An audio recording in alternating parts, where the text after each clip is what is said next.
Olá, a paz do Senhor Jesus para você.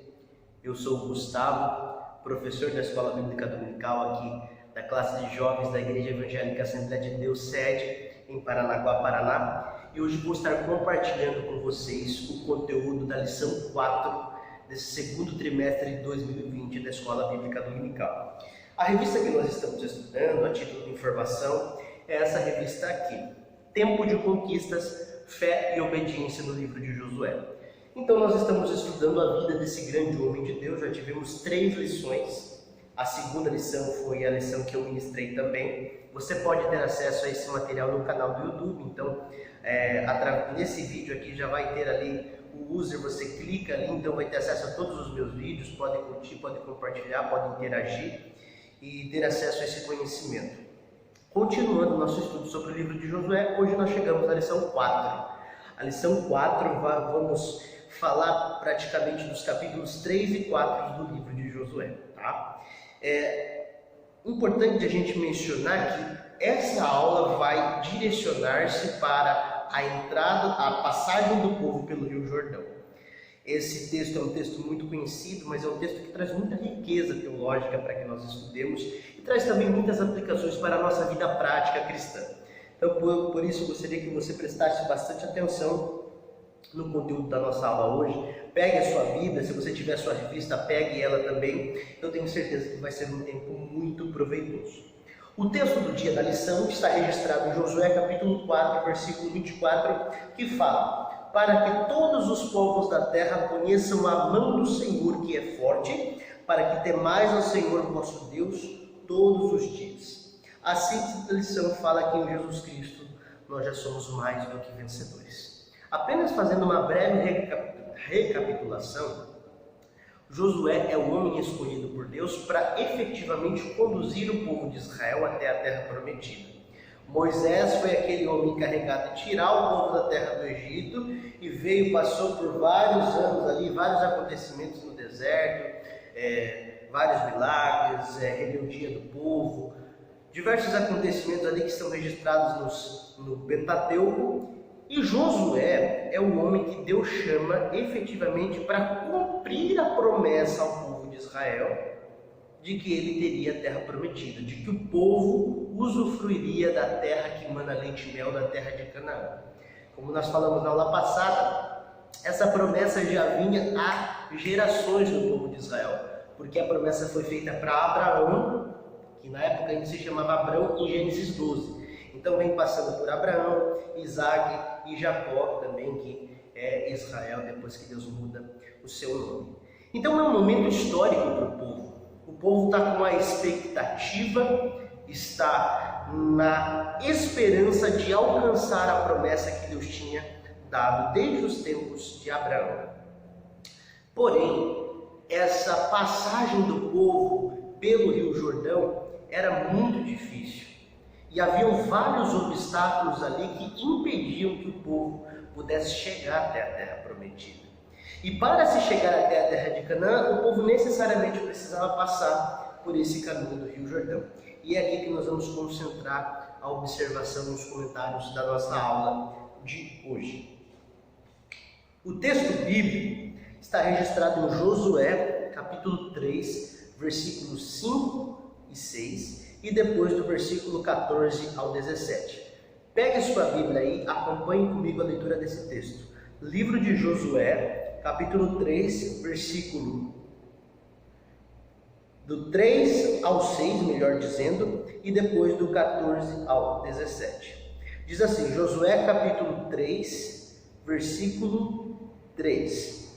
E ordenaram ao povo, dizendo: quando virdes a arca do concerto do Senhor vosso Deus, e que os sacerdotes levitas a levam, parti vós também do vosso lugar e segui-a.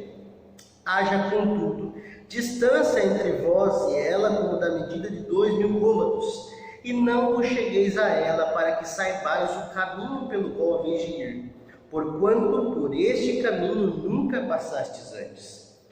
Disse Josué também ao povo: santificai-vos, porque amanhã fará o Senhor maravilhas no meio de vós. E falou Josué aos sacerdotes, dizendo: levantai a arca do concerto, e passai adiante deste povo. Levantaram, pois, a arca do concerto e foram andando adiante do povo. Versículo 14. E aconteceu que, partindo o povo das suas tentas para passar o Jordão, levavam os sacerdotes a arca do concerto diante do povo. E quando os que levavam a arca chegaram até o Jordão, e os pés dos sacerdotes que levavam a arca se molharam na borda das águas, porque o Jordão transbordava sobre todas as suas ribanceiras todos os dias da cega, pararam-se as águas que vinham de cima, levantaram-se num montão, muito longe da cidade de Adã, que está na banda de Sartã, e as que desciam ao mar das Campinas, que é o mar salgado, faltavam de todo e separaram-se. Então passou o povo defronte de Jericó. Porém, os sacerdotes que levavam a arca do concerto do Senhor pararam firmes em seco no meio do Jordão. E todo Israel passou em seco até que todo o povo acabou de passar o Jordão. Esses trechos escolhidos do capítulo 3 de Josué contam de forma sintetizada a passagem do povo pelo Rio Jordão a caminho da terra prometida. E é isso que nós vamos estudar aqui nesse tempo precioso que nós temos para refletir sobre a palavra de Deus. Então o povo estava nessa expectativa, a expectativa de alcançarem a promessa que Deus havia lhes dito, que Deus havia lhes feito.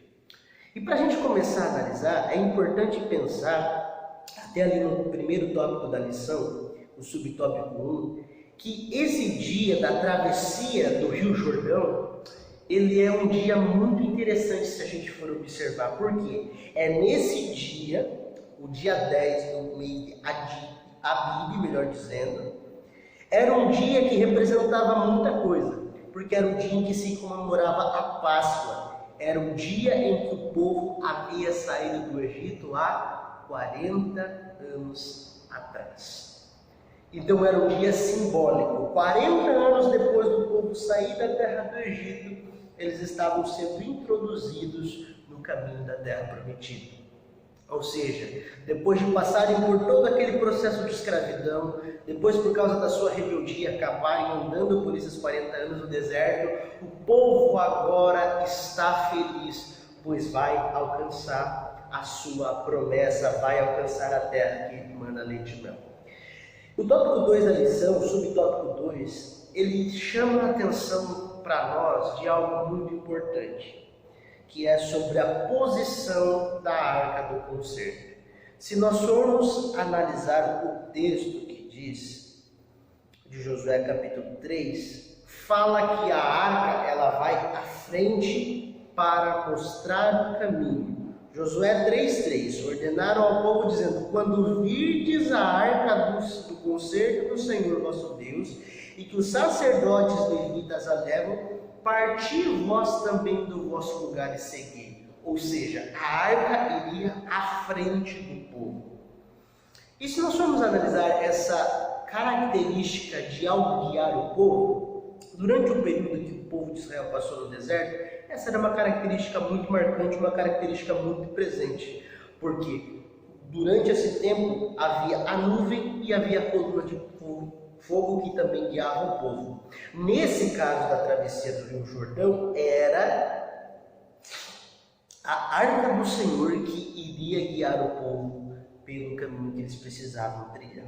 Só que é importante a gente analisar também que a arca ela tem alguns significados importantes. Primeiro, que a arca estava sendo conduzida pelos sacerdotes, que eram líderes espirituais do povo.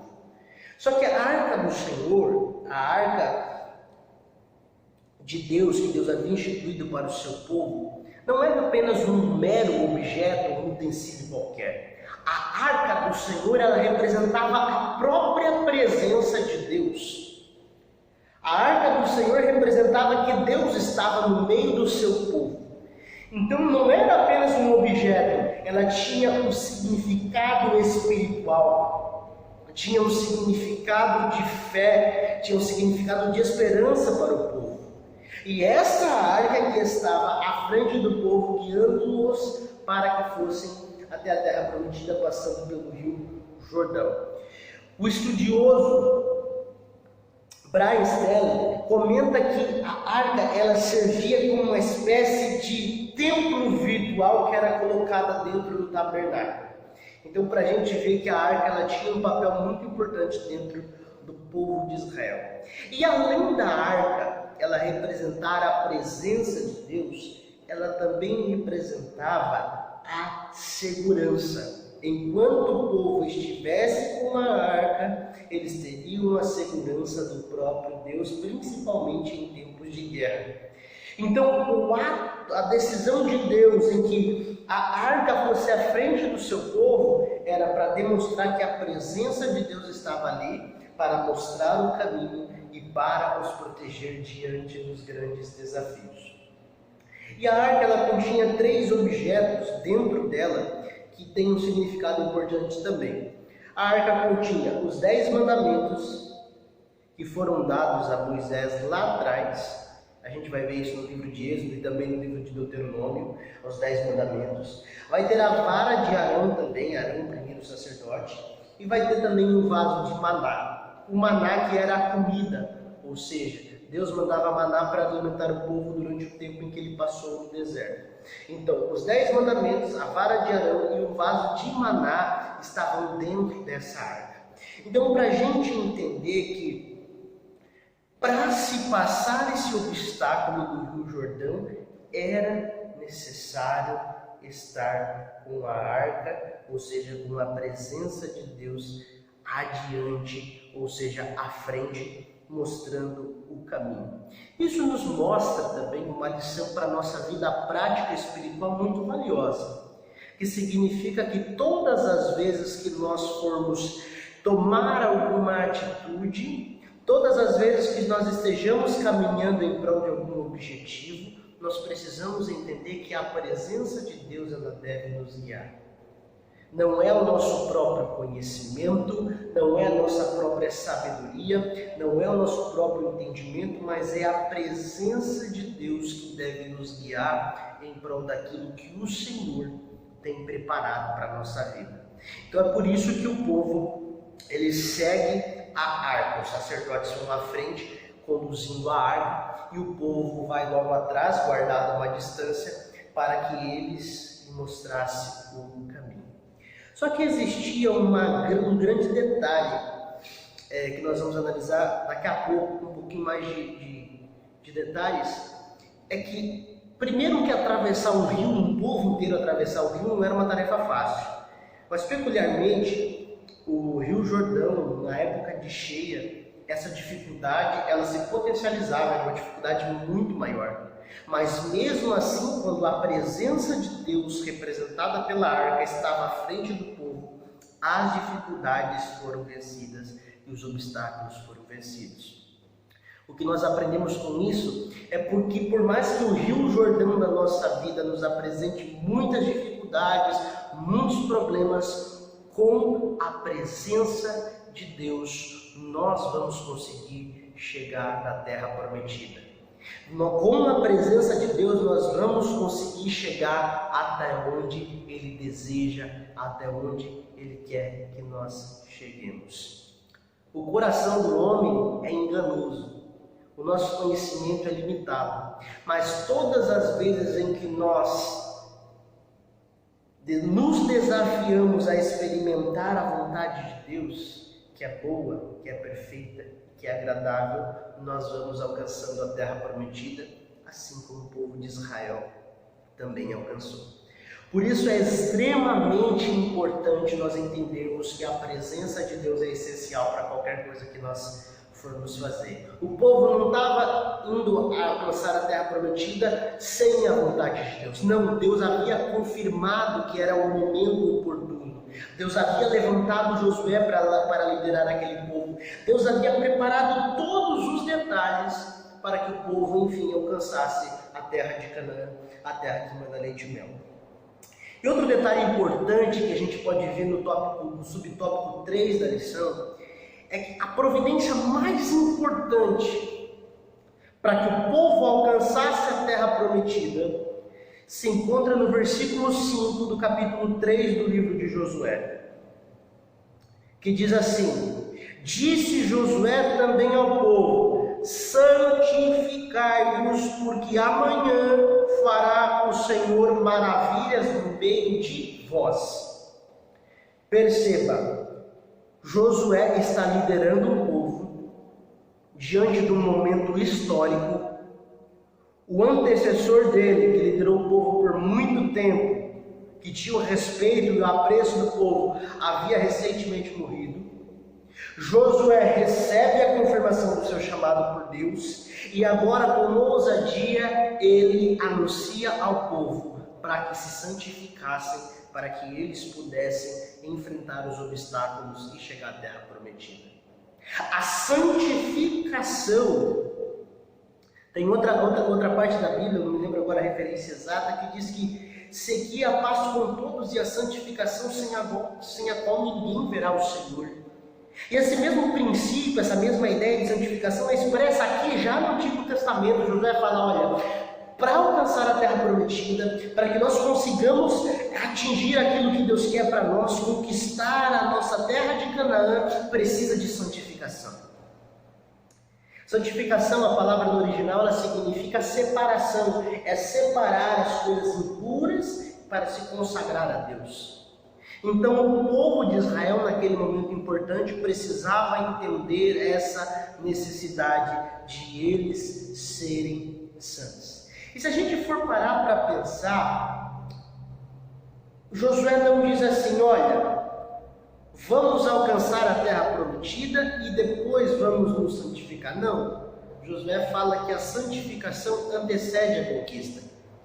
Na nossa vida espiritual é da mesma forma, nós precisamos entender esse princípio, esse raciocínio. Muitas vezes nós queremos alcançar as bênçãos de Deus e as promessas de Deus sem passar pelo processo de santificação. Mas não existe isso. Porque Deus não vai cumprir as promessas da vida de alguém se essa pessoa não está andando conforme os preceitos de Deus, conforme a vontade do Senhor.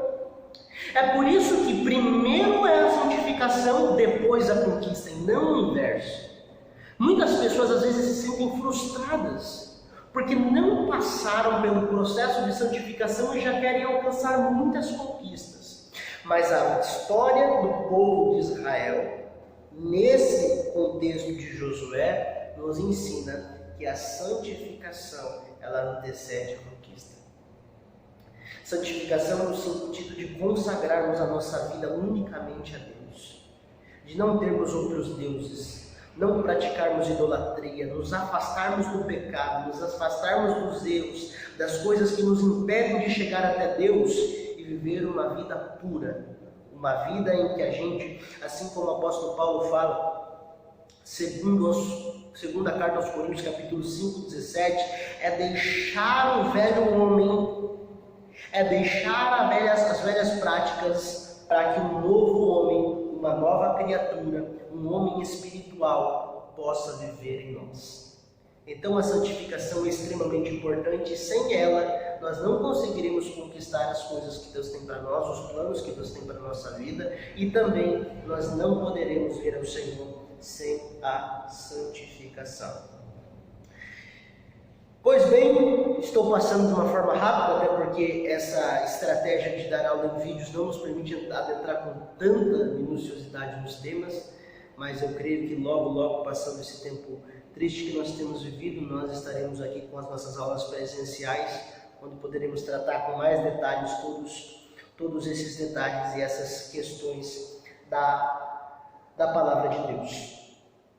Pois bem, o segundo tópico da lição fala sobre as dificuldades no caminho da bênção. Então, a nossa lição ela vai falar exatamente sobre isso. A vitória sobre os obstáculos. E quais eram os obstáculos? Quais eram as dificuldades que havia para que o povo de Deus alcançasse a terra prometida? O primeiro era que na terra de Canaã, a terra que era prometida, que Deus tinha dito ao povo de Israel que ele iria possuí-la, era uma terra onde havia dezenas de cidades fortificadas.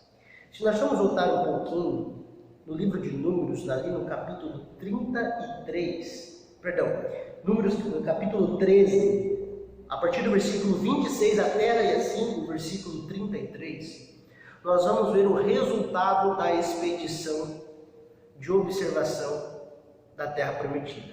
O que significa isso? Quando Moisés ainda liderava o povo, e o povo estava encaminhando até a Terra Prometida, Josué escolheu 12 homens, um de cada tribo, 12 espias, para que eles fossem até a terra de Canaã e olhassem e observassem como era aquela terra. Quando esses 12 espias voltaram, eles disseram que 10 deles, a maior parte, falou que aquela terra era uma terra que manava leite e mel, uma terra muito próspera, uma terra muito fértil, mas uma terra que era muito difícil de ser conquistada, porque haviam gigantes, haviam povos muito fortificados. E apenas Josué e Caleb, Josué, esse mesmo que agora lidera o povo, naquela época foram as únicas duas pessoas que com fé disseram: nós vamos continuar acreditando em Deus e Ele há de nos dar a terra prometida. Então, desde esse tempo da passagem de Números no capítulo 13, já tem essa informação de que a terra de Canaã é uma terra que tem cidades fortificadas, que tem cidades que têm poder bélico, que tem exército, ou seja, que representam um perigo para o povo de Deus. Esse seria o primeiro obstáculo a ser vencido, só que Deus já havia dito que haveria vitória nesse ponto. O segundo obstáculo também que pode ser colocado, que vai ser algo que Deus vai trabalhar um pouquinho mais para frente aqui no livro de Josué, é sobre a muralha de Jericó. A muralha de Jericó, segundo estudos arqueológicos, e a lição destaca bem nisso, ela estava intacta havia mais cerca de 8 séculos, ou seja, 800 anos. Então, para que o povo alcançasse essa terra prometida, eram muitos obstáculos. E o terceiro obstáculo, que é o que a gente comenta com mais propriedade nessa lição, era a travessia do Rio Jordão.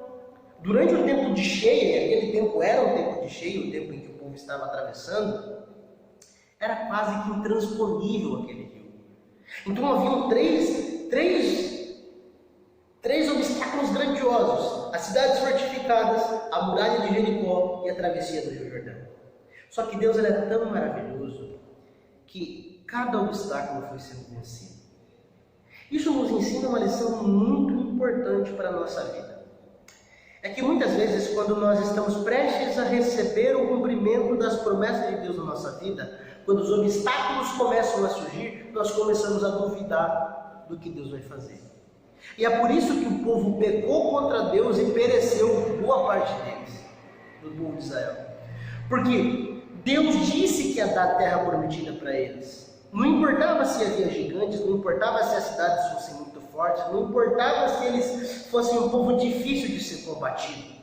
Deus disse que ia dar, então se Deus disse que ia dar, Deus efetivamente iria dar. Quando Deus nos dá uma promessa e nós começamos a olhar algumas dificuldades, nós começamos a pensar: como é que isso vai se resolver? Como é que esse problema vai desaparecer? Como é que isso vai ser resolvido? A gente começa a murmurar, muitas vezes até querer duvidar. Mas aqui existe o segredo. O Deus que prometeu, Ele é fiel para cumprir. Hebreus capítulo 10, versículo 23 vai nos falar isso. Se Ele fez a promessa, Ele é fiel para cumprir. Se nós estivermos em santificação, no caminho da promessa, pode se levantar o que for, pode ter a dificuldade que tiver, ela vai ser colocada por terra e nós vamos alcançar aquilo que Deus tem para a nossa vida.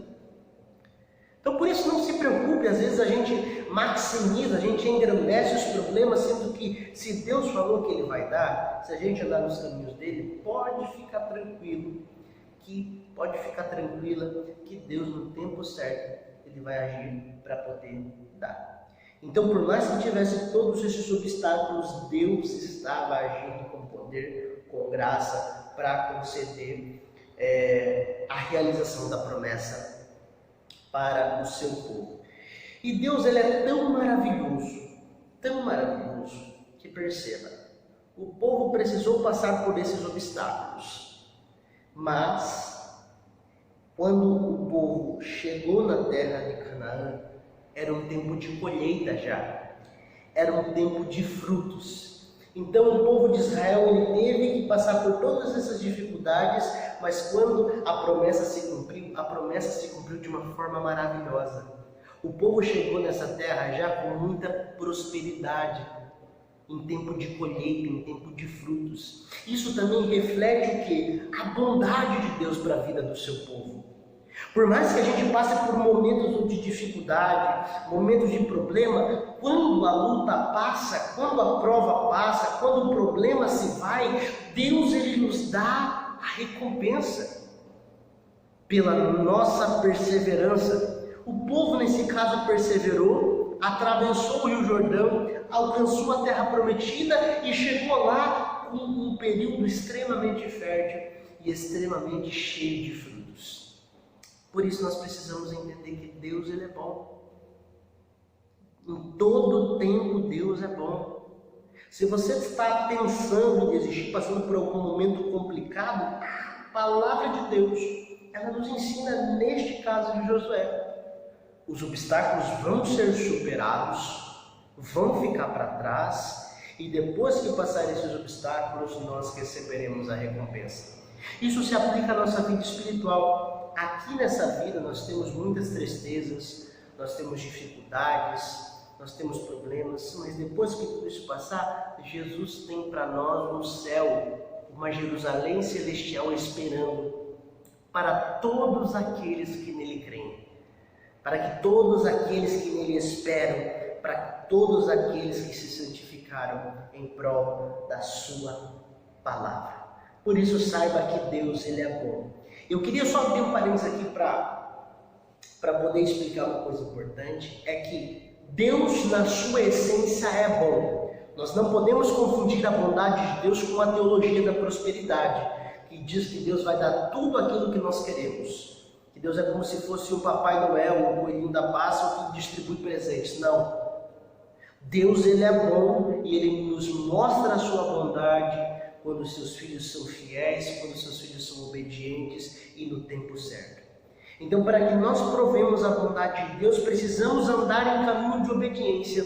Eu tenho certeza que nós vamos experimentar assim de milagres e de provisões maravilhosas da mão de Deus. O milagre aconteceu. O Rio Jordão foi atravessado de uma forma assim maravilhosa e de uma forma milagrosa. Josué 3,14 ele vai dizer: quando pois o povo desmandou o acampamento para atravessar o Jordão, os sacerdotes que carregavam a arca da aliança foram adiante. O Jordão transborda em ambas as margens na época da colheita. Assim que os sacerdotes carregavam a arca da aliança, chegaram ao Jordão e seus pés tocaram as águas. A correnteza descia, parou de correr e formou uma muralha, a grande distância perto de uma cidade chamada Adã, nas proximidades de Zaretã.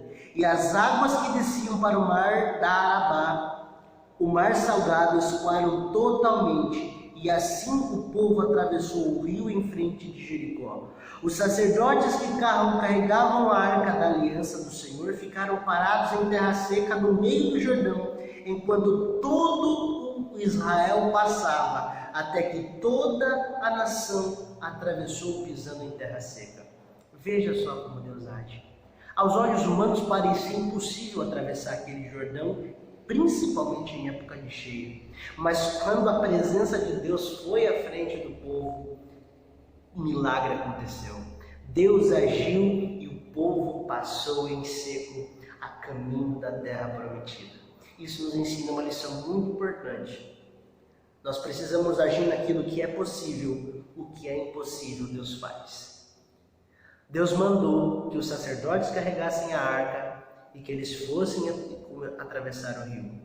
Tanto os sacerdotes como todo o povo de Israel.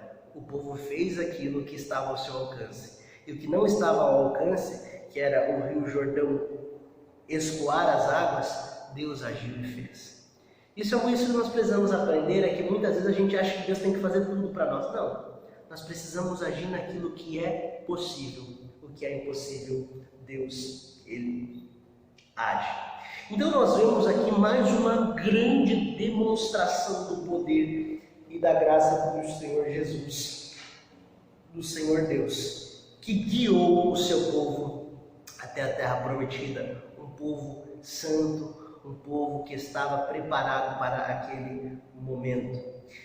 E algo muito importante aqui também, que o tópico 3 da lição nos mostra, é que o povo não esqueceria daquele milagre, daquela bênção.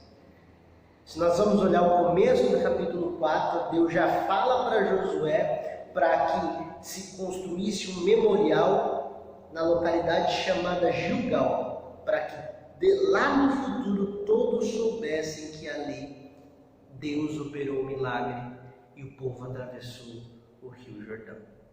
Isso nos ensina algo muito importante. É que os milagres de Deus, as bênçãos de Deus, aquilo de bom que Deus faz na nossa vida, nós não podemos esquecer. É muito fácil, às vezes, nós lembrarmos de coisas ruins que nos marcaram, de traumas, de problemas. Mas Deus faz tantas coisas boas para nós e muitas vezes nós nem lembramos. Se você for parar para pensar, hoje você tem coisas que há um tempo atrás você orava para ter. Na minha vida, da mesma forma. Hoje nós agradecemos por coisas que Deus, Ele já nos deu. Só que daí passa um tempo, a gente para de agradecer, a gente para de ter um coração grato diante de Deus. E o propósito de se construir um memorial mostra justamente essa necessidade, que é da gente não esquecer dos feitos do Senhor. É muito fácil a gente lembrar das coisas ruins, mas a gente precisa sempre trazer à memória aquilo que nos dá esperança. Se você está passando por um momento complicado hoje, lembre-se de quando Deus agiu por você. Não tire da sua memória aquilo que Deus já fez na sua vida. Eu tenho muitas experiências onde Deus usou da sua graça e misericórdia para com a minha vida, e eu imagino que você também. Por isso nós precisamos sempre lembrar daquilo que de bom Deus faz na nossa vida. O inimigo ele vai fazer de tudo para a gente esquecer, para a gente só lembrar das coisas ruins, mas a gente tem que exercitar a nossa memória para trazer a ela a esperança da palavra de Deus. Nunca se esqueça dos livramentos, das curas, daquele emprego que o Senhor te deu, daquele dom espiritual que Ele lhe presenteou, daquela provisão financeira em um momento que você estava passando muito difícil, e tenha hoje um coração grato. O propósito dos memoriais era fazer com que a gratidão pudesse reinar no coração daquele povo. E não existe dor maior do que a dor da ingratidão. O povo experimentou um milagre mais uma vez das mãos de Deus para alcançar a terra prometida. E nós que experimentamos os milagres de Deus todos os dias, precisamos continuar confiando nele. Mesmo nos tempos de desafio, nós precisamos trazer à memória aquilo que nos dá esperança. Este é um comentário rápido, sucinto, que eu gostaria de fazer a respeito dessa lição. Não pude tratar com muitos detalhes, até pelo formato, aquilo que temos feito nesses vídeos, para não deixar os alunos sem aula, mas eu repito, eu creio que passando esse tempo complicado da pandemia, nós nos reuniremos novamente presencialmente, com o quadro, com a canetinha, a gente podendo conversar, fazer perguntas, interagir e continuar estudando da palavra de Deus. Eu espero que essa aula tenha abençoado a sua vida, tenha tocado o seu coração. Se ela abençoou você e te ajudou a compreender alguma coisa, deixa um comentário aí, compartilha com alguém também, que é muito importante para que nós continuemos aí a falar do amor de Jesus e compartilhar o conhecimento da palavra de Deus, tá bom? Eu agradeço muito e espero que a história e a vida de Josué, ela nos ensine a santificação e nos ensine que Deus ele tem grandes promessas para o seu povo. E para isso nós precisamos continuar colocando a presença de Deus na frente da nossa vida. Eu agradeço muito pela sua atenção. Que Deus abençoe a sua vida. Um abraço.